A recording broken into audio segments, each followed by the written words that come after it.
তুমি যদি চলেই যাবা তাহলে এত ছলনা কেন করলে?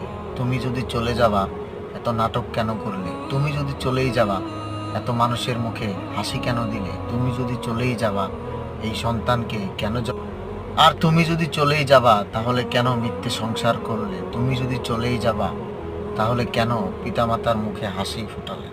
তুমি যদি চলেই যাবা তাহলে সাজানো গোছানো সংসারটা কেন নষ্ট করলে?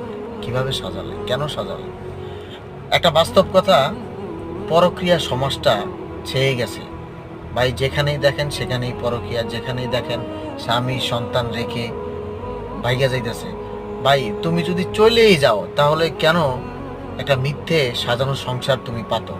আগেই চলে যাও অথবা বিয়েই করো না, 5 জনের সঙ্গে থাকো, 5 জনকে খুশি করো, তুমি নিজেও খুশি থাকো। তাহলে অন্য একটা পুরুষের জীবন কেন নষ্ট করো? আর ছোট্ট বাচ্চাটাকে কেন তুমি হত্যা করো?